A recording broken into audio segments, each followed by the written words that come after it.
के नियम के बारे में बता रहा हूँ। इसमें क्या होता है, राउट का नियम, इसमें किसी बिलियन में विलेय के घूमने का क्या रिलेशन है इसको बताया जाता है। ठीक है, माना हमारे पास क्या है, विलय को हम ए से रिप्रेजेंट कर रहे हैं, विलेय को बी से रिप्रेजेंट कर रहे हैं। इस बिलियन में माना विलय के मूलक एक्स ए है, विलेय के मूलक एक्स बी है। शुद्ध अवस्था में विलय का वाष्प दाब पी ए 0 और विलेय का पी बी 0, और बिलियन में इसका विलय का आंशिक दाब पी ए और विलेय का पी बी है।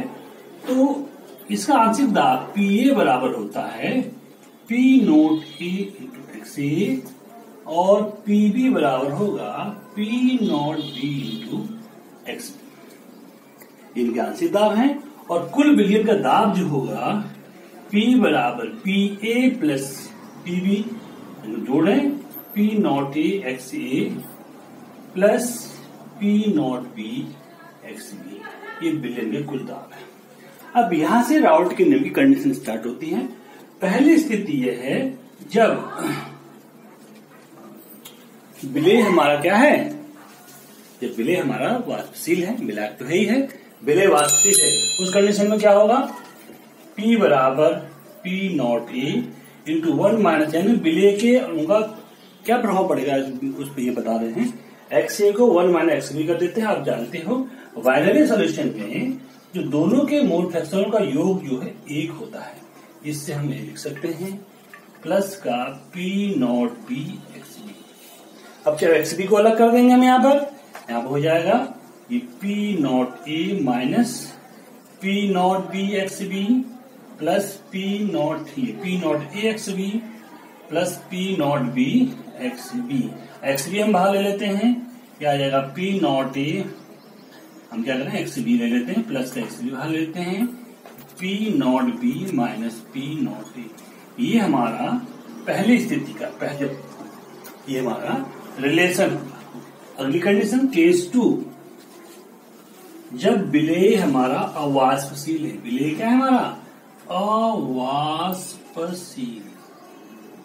मेन इसी कंडीशन में राउट का नियम लगता है। राउट के नियम की शर्तें हैं कि विलेय क्या होना चाहिए, हमारे अवाष्पशील होना चाहिए। तो हम बता रहे हैं यहाँ पर हम क्या करेंगे, जब अवाष्पशील होगा इसके कारण जो इसका आंशिक दाब है वो क्या होगा, इसमें 0 होगा, यानी कि P बराबर पी नॉट ए एक्स ए, इतना ही आएगा।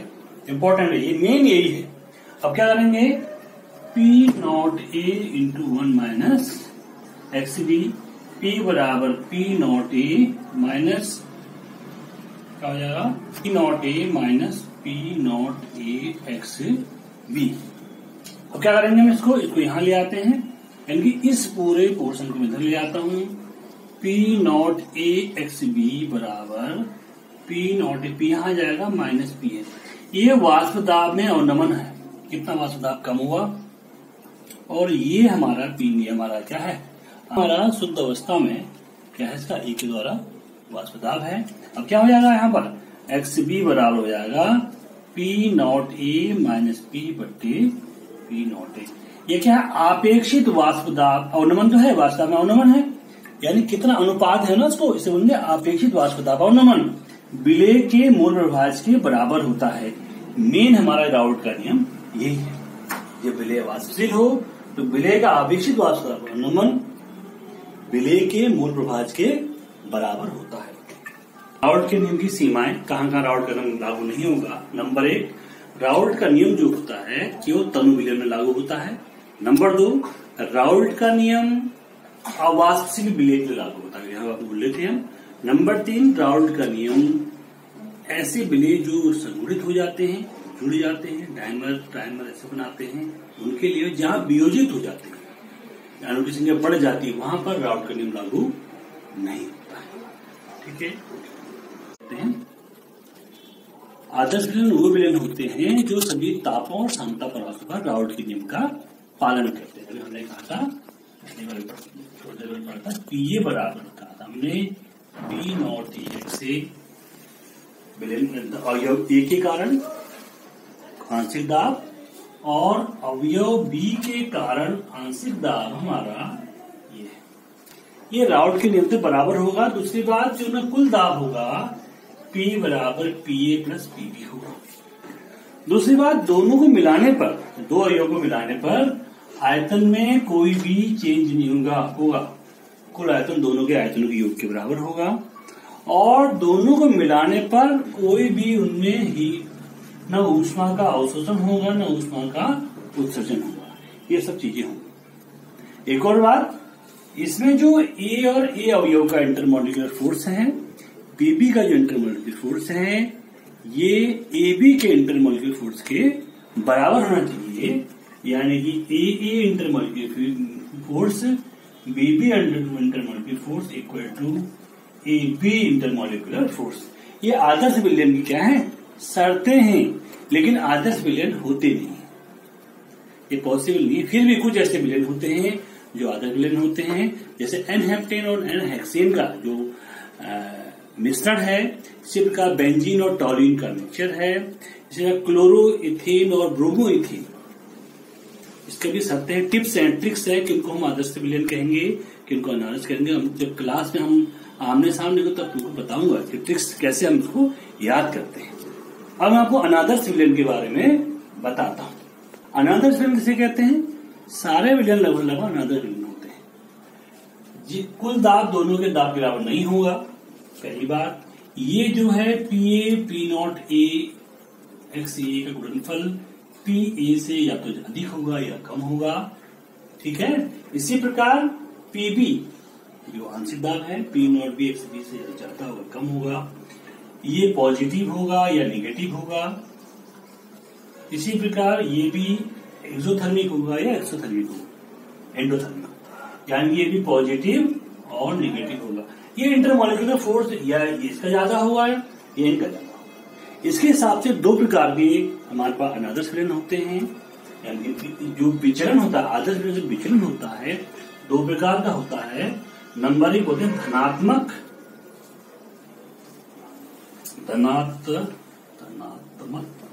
विचलन और दूसरा बोलते हैं निगेटिव ऋणात्मक विचलन। अब मैं आपको धनात्मक ऋणात्मक विचलन के बारे में बता रहा हूं। विचलन क्या होगा? जब इसका मान ज्यादा होगा। कब होगा? जब इसका मान ज्यादा होगा, ये पॉजिटिव होगा, और इसका जो इंटरमॉलिक्यूलर फोर्स है इनका ये इससे ज्यादा होगा। इस केस में क्या होगा? हमारा धनात्मक विचलन होगा आदर्श विलयन से, ठीक है। जितने हमारे अल्कोहल हैं, अल्कोहल और पानी का मिश्रण है, मतलब एथेनॉल और पानी का मिश्रण, मेथेनॉल और पानी का मिश्रण, इसी प्रकार हमारे पास कार्बन डाइसल्फाइड और मेथेनॉल का मिश्रण, ये सब क्या है? धनात्मक विचलन के उदाहरण है। इसकी भी ट्रिक्स हैं जो मैं आपको क्लास में बताऊंगा।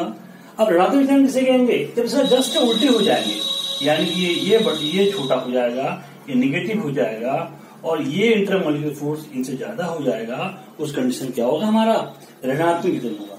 जितने भी अम्ल के साथ के जो विलयन होते हैं सब के सब क्या होते हैं? ऋणात्मक विचलन वाले होते हैं। जैसे कार्बन टेट्राक्लोराइड एसीटोन का हो गया, इसी प्रकार क्लोरोफॉर्म बेंजीन का मिश्रण हो गया, और HNO3 और पानी का जो मिश्रण होगा क्या होगा?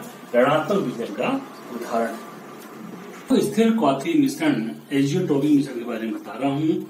ऐसे मिश्रण, दो अवयव मिश्रण को, मतलब दो हम ऐसे मिश्रण मिलाते हैं जिनमें उनके संगठन को प्रभावित किए बिना, यानी कि उनका जो अपना संगठन है बने रहे, उनको प्रभावित किए बिना जब मिश्रण एक ही ताप पर उबलता है, ऐसे मिश्रण को स्थिर क्वाथी मिश्रण कहते हैं।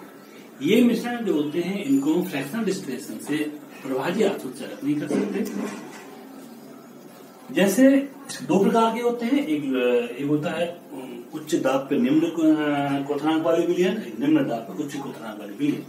इसमें क्या होता है देखो आप, हाँ पानी है, पानी और इथेनॉल का हमारा मिश्रण है 4.03%। बाई मास हमने वाटर लिया है 95.97%। हमने इसमें इथेनॉल का हमने मिश्रण ले रखा है, जिसमें पानी का टेम्परेचर जो क्वथनांक है 100 डिग्री सेंटीग्रेड, इथेनॉल का 78.15, पर जो मिश्रण है, इनका जो मिश्रण है ये 78.15 डिग्री में एक ही साथ क्या होता है? उबलने लगता है। ऐसे मिश्रण को स्थिर क्वाथी मिश्रण कहता है, हाई टेम्परेचर में। ऐसी बेंजीन इथेनॉल का है 80.1 इसका BP है, 78 इसका बीपी है, दोनों जो है 67 पर बॉयल हो रहे। ये क्यों होता है? इसमें क्या होता है, ऐसे विलयन जिसमें अवयवों के अंतराण्विक बल दोनों अलग अलग दो अवयवों से ज्यादा होंगे। फॉर एग्जाम्पल ए और बी का जो अंतराण्विक बल जो है ज्यादा होगा ए बी से, ऐसे विलयन जो होते हैं निम्न क्वथनांक वाले एजीटोपिक मिश्रण कहलाए जाते हैं। और जिसमें ये ज्यादा होगा इसका इंटरमोलिकुलर फोर्स, उच्च दाब वाले क्या कहलाएंगे, क्वथनांक वाले एजीटोपिक। एग्जाम्पल है पानी और HNO3 का मिश्रण, जिसमें पानी का 100 है, HNO3 का 83 है। जब मिलाते हैं तो ये 125.5 डिग्री में बॉयल होने लगता है। ठीक है, ऐसी क्लोरोफॉर्म एसीटोन का है, ये 61.2 50 मिला के कितने बॉयल हो रहा है, 65. अनुसरण गुणधर्म के बारे में बता रहा हूँ। इसमें 4 अनुसरण गुणधर्म है। नंबर 1 वाष्प दाब में अवनमन, क्वथनांक में उन्नयन, हिमांक में अवनमन और पराचन दाब। ये वो गुणधर्म हैं जो अणुओं की संख्या पर डिपेंड करते हैं, इसलिए अणुसंख्यी गुणधर्म यानी कोलिगेटिव प्रॉपर्टी कहते हैं। जिसमें नंबर पहला में वाष्प दाब में अवनमन तुम्हें बता रहा हूँ। राउल्ट ने बताया था कि वाष्प दाब में अपेक्षित अवनमन विलेय के मूल प्रभाव के बराबर होता है। इससे आगे चलेंगे, बाकी आपको उतारने की जरूरत नहीं है, मैं आपको नोट्स प्रोवाइड करा रहा हूँ। जितने भी नोट्स आपको दे रहा हूँ उनको आपको बढ़िया ढंग से कॉपी में लिखने हैं और उसमें कोई कटिंग वगैरह कुछ नहीं करनी। एज इट इज जो आपको लिखना है उसमें, यहाँ आपसे देखिए आप और उसको समझिए। एक्स बी होता है, ये क्या होगा, NB बट्टे NA प्लस NB, जानते हैं मूलांश वाला जो फॉर्मूला है। इसमें क्या हो जाएगा, यहाँ पर हमें चूंकि अवाष्पशील विलेय है तो क्या होगा, इसका कोई प्रभाव नहीं पड़ेगा, NB बट्टे NA हो जाएगा। मोल क्या होता है, पदार्थ का भार बट्टे अणुभार, ऐसी विलेय का भार बट्टे विलेय का अणुभार, ये हो जाएगा विलेय का भार बट्टे विलेय का अणुभार, ऊपर आ गया। इसी प्रकार ये भी हो जाएगा विलायक का भार WA बट्टे विलायक का अणुभार, दोनों का सेम फॉर्मूला है। डिफरेंस इतना है कि बी फॉर विलेय, जहां भी आप ये फिक्स कर लो, जहां भी लेना है विलेय के लिए B लेना है, विलायक के लिए A लेना है, कभी कंफ्यूजन नहीं होगा। तो क्या कर लेंगे, इसको आगे कर लेंगे तो WB बट्टा MB इंटू WA डिवाइडेड ऊपर आ जाएगा MA। ये हमारा क्या है, वाष्प दाब में अपेक्षित अवनमन यानी कि P माइनस PS बट्टे P। इसके लिए क्या होगा, वाष्प दाब में अपेक्षित अवनमन के लिए ये फॉर्मूला आपको याद करना, न्यूमेरिकल सेंस में और न्यूमेरिकल करोगे। इसी को मैं आगे लेके जा रहा हूँ। देखो यहाँ पर हम इसको ऐसे लेते हैं, NB क्या होता है, NB को NB रहने देते हैं, NB क्या करते हैं WA बाई MA कर देते हैं। और WA क्या हो गया, MA ऊपर आ गया, NB बट्टे WA, MA ऊपर आ गया। अब WA क्या है, किलोग्राम में है, इसको ग्राम में ले लेते हैं, इंटू 1000 हो गया। अभी केजी में आ गया, इन केजी। अभी क्या हो गया, ये क्या है, मोललता आ गई, क्या आ गई, मोललता आ गई। मोललता इंटू विलायक का भार, विलायक का अणुभार इंटू 1000। ये भी क्या क्या, P माइनस PS बट्टे P। वाष्प दाब में अवनमन के फॉर्मूले आ गए, इसको आप देखेंगे। उसमें हम दूसरे नंबर पे क्वथनांक उन्नयन वाले टर्म को हम एक्सप्लेन कर रहे हैं। मैंने यहाँ पे पहले से ग्राफ खींचा हुआ है ताकि कम समय में आपको किसी को बता पाऊं। यहाँ पर ताप और दाब के बीच में ग्राफ खींचते तो क्या आता है, यहाँ पर शुद्ध, ये हमारा शुद्ध विलयन है, शुद्ध विलयन हमारा जो ये हमारा प्रेशर वाला जो लाइन है, एक्सिस है, इस पॉइंट पर, इस पॉइंट के पहले जो लाइन खींची गई है ये एक वायुमंडल दाब को दिखा रहा है। अब क्या करते हैं, जैसे हम मतलब हम टेम्परेचर बढ़ाते इस पॉइंट पर पड़ता है, जिस पर वायुमंडल दाब पहुंच जाता है, इस टेम्परेचर के कॉरेस्पॉन्डेंट जो टेम्परेचर होता है विलयन का क्वथनांक कहते हैं। हमने क्या कर दिया इसमें, हमने कुछ विलयन में पानी के साथ विलेय डाल दिया वाष्प से। जैसे वहां से बिल्ड आते हैं वाष्प दाब क्या होता है, अचानक गिर के नीचे आ जाता है, P से PS में आ जाता है विलयन में। फिर टेम्परेचर बढ़ाएंगे, कब तक बढ़ाएंगे, जब तक कि इसका वायुमंडल दाब, जो इसका दाब जो है वायुमंडल दाब के बराबर न हो जाए। यहाँ पर पहुंचते पहुंचते फिर होने लगता है। तो ये क्वथनांक में उन्नयन हो रहा है, इसे डेल्टा TB कहेंगे। और इसके कॉरेस्पॉन्डेंट यहाँ पर इसमें अवनमन हो रहा है, इसमें वाष्प दाब में तो डेल्टा T कहेंगे। तो इस ग्राफ से हम देख रहे हैं इसका मैथमेटिकल एक्सप्लेनेशन भी है जो बाद में बताएंगे इसको हम। Delta P proportional to delta T. और यहाँ पर लास्ट वीडियो में आपको बताया था डेल्टा पी जो क्वथनांक उन्नयन जो होता है ये विलेय के मूल प्रभाव के बराबर होता है, बताया था उनको। और बाद में मैंने प्रूफ भी किया था, क्या कहा था मैंने इसको, मूललता इंटू एम इंटू 1000, मैंने बताया था तुमको, मूललता इंटू एम इंटू 1000 जो आ रहा था। अब यदि मैं यहाँ पर कहता हूँ डेल्टा टीबी जो होगा proportional to M into M. अब क्या करेंगे, प्रोपोर्शनलिटी हटाएंगे, डेल्टा टीबी बराबर K into M into M. M क्या है, विलायक का अणुभार है, एम क्या है, विलेय का अणुभार है, नहीं विलेय के एम क्या मूललता है, क्या है ये मूललता है, विलेय की मूललता है, कि नेतांक है। यहाँ पर ये भी नेतांक है, ये भी नेतांक है, दोनों मिलाकर नया नेतांक हमारा आ जाएगा केबी, बोले केबी इंटू एम आ जाएगा। केबी क्या है, मोलर उन्नयन स्थिरांक है, इसका मान हर एक विलेय के लिए अलग अलग होता है। इस फॉर्मूले से भी आप क्वेश्चन को हल कर सकते हैं। हम सवालों को दोबारा बोलते हैं, डेल्टा टीबी बराबर केबी इंटू मूललता क्या होती है, विलेय के मूल पर केजी विलायक में, पर केजी यानी कि जो ग्राम में लेंगे तो क्या 1000 पर आ जाएगा हमारा, क्या आ जाएगा मूललता की डेफिनेशन। अब ये भी एक हमारा फॉर्मूला आ गया हमारा। और जो डेल्टा टीबी बराबर केबी, अब एनबी क्या है, विलेय के मूल, विलेय के कारण भारों में संख्या बटे विलेय का अणुभार इंटू डब्ल्यू इंटू 1000। ये भी हमारा फॉर्मूला। इन तीन फॉर्मूले से किसी फॉर्मूले से आप यूज कर सकते हो। ध्यान रखना विलेय को हमेशा बी सबस्क्रिप्ट से और विलायक को ए सबस्क्रिप्ट से दिखाने की कोशिश करें, इसमें आपको गलतियां बिल्कुल नहीं होंगी। और इसमें केबी का मान, इसको हम एक से और बता सकते हैं, R T square over 1000 LB से भी रिप्रेजेंट कर सकते हैं। आर गैस नेतांक है, टी टेम्परेचर क्वथनांक है, एलबी इसकी वास्तविक गुप्त ऊष्मा हो गई। इन दोनों का आपस में रिलेशन निकाल करके, हालांकि इतना लंबे क्वेश्चन आते नहीं, फिर भी मैंने बता दिया है, फिजिक्स में पहुंच जाएंगे यहाँ से हम। इसको हम न्यूमेरिकल सॉल्व कर सकते हैं, बाद में इसके न्यूमेरिकल बताऊंगा इन फॉर्मूला यूज करते हुए। तुमको क्वथनांक मैंने बताया था, ऐसे में आपको हिमांक बता रहा हूँ, सेम वही चीज यहाँ पर दिख रही है आपको। ताप और दाब के बीच में ग्राफ खींचता हूँ, ये हमारा विलायक का हमारा कर्व है। इस टेम्परेचर पे, इस प्रेशर पे, जो प्रेशर है इसमें जो हो रहा है, विलायक लिक्विड और सॉलिड फॉर्म के ठीक उस पॉइंट पर आ रहा है, तो उसे कहते हैं हिमांक होता है। ठीक, इसमें जमने लगता है, लिक्विड से साम्य अवस्था में लगता है, तो यहाँ क्या उसका फ्रीजिंग पॉइंट हुआ, डेल्टा टी नॉट एफ हो गया किसका, विलायक का। अब विलेय मानेंगे भी हिमांक में अवनमन आएगा, सॉरी क्वथनांक में वाष्प दाब में अवनमन आएगा।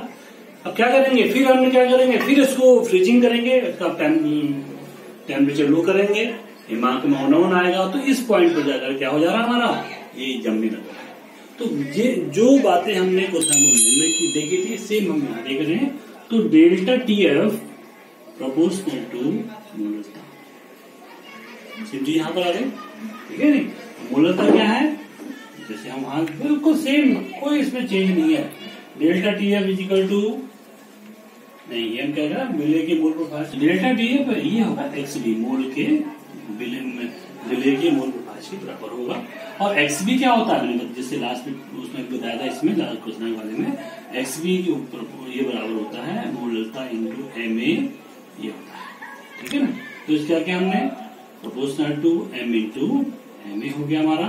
अब क्या हो गया, डेल्टा टी एफ बराबर के एम इंटू एम ए।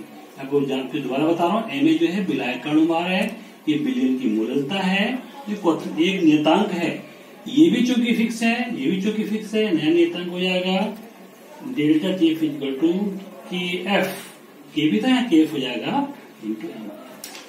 बिल्कुल सेम चीज आ रही, जो वहां थी वो यहाँ पे आ रही है। अब यहाँ पर क्या करेंगे, delta T F equal to K F into ये क्या है, विलेय के मूल, इसमें डायरेक्ट लिख रहा हूँ W B by M B into W A into अब इधर 1000 पर आ जाएगा। ये हमारा हिमांक में अवनमन के संबंध में जितने भी एक रिलेशन होते हैं, तो हम जो क्वेश्चन सॉल्व करेंगे उसको बताने का हमारा फॉर्मूला आ गया।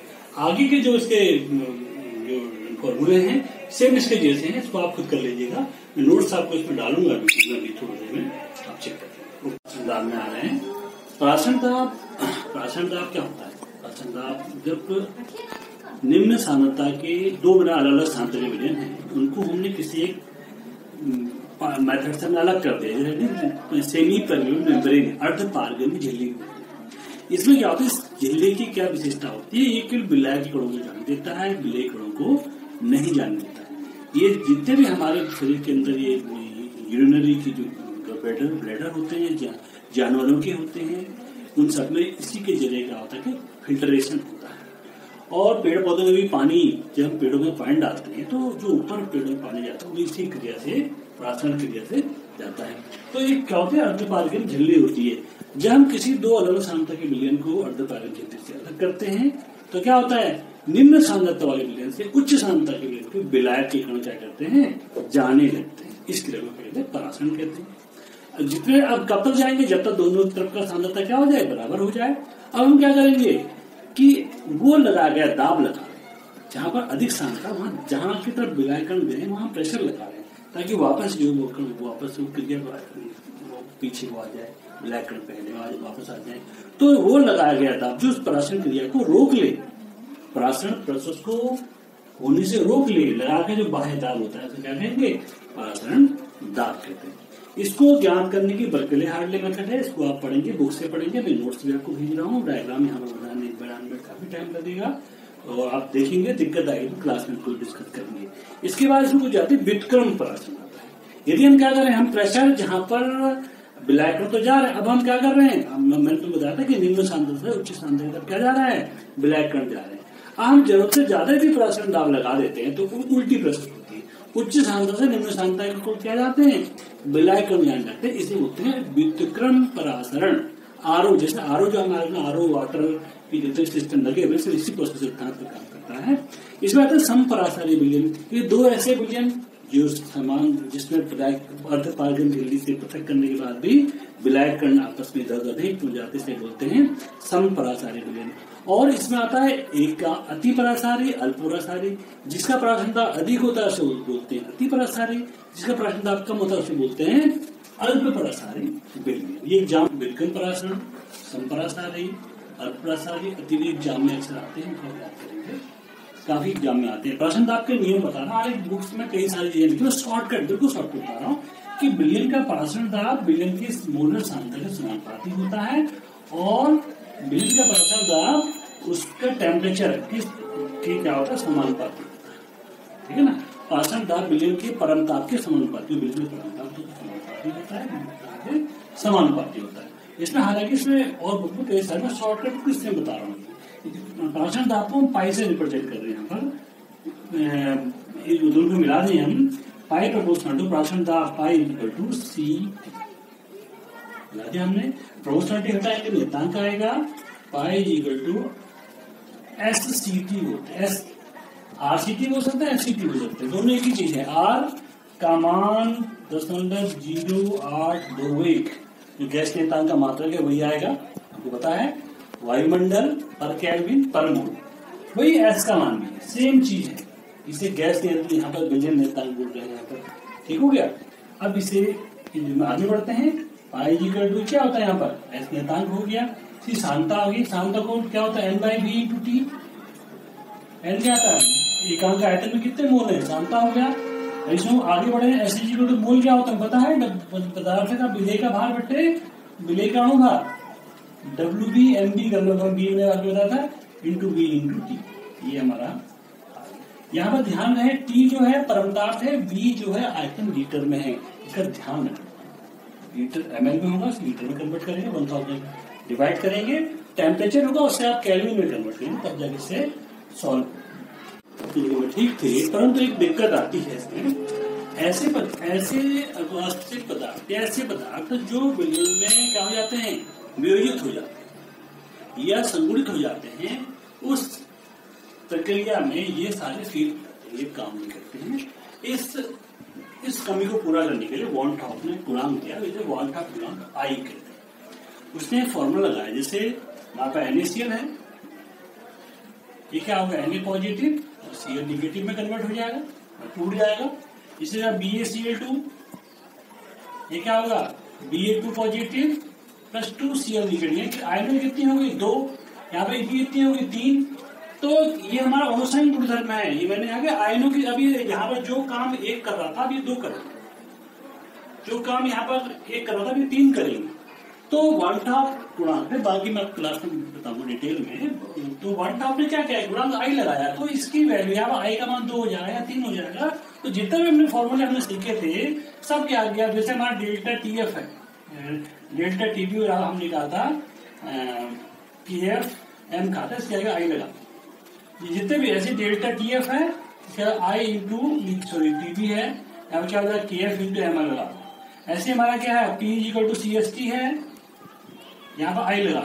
तो ऐसी वास्तव अवनमन में सब में हम आई लगा देंगे, बॉन्ड ऑफ फैक्टर लगा देंगे, जो सॉल्व हमारे क्वेश्चन के आंसर मिल जाएंगे। इसको जहां पर इसमें दिक्कत आएगी तो क्लास में अभी दोबारा जितने मैंने बना रहा उनका रिवाइज कराऊंगा मैं आपको, तो वहां पर प्रैक्टिस करेंगे। इस समय ज्यादा दिक्कत तो नहीं दे पाएंगे, फिर भी थोड़ा बहुत इसको फाइनल क्लास में देंगे तो आपको दिक्कत पूरी हो जाएगी। न्यूमेरिकल्स बनाइए, जो दिक्कत आपको आती है पूछिए, और बिल्कुल जो बातें आपको दिक्कत नहीं होगी।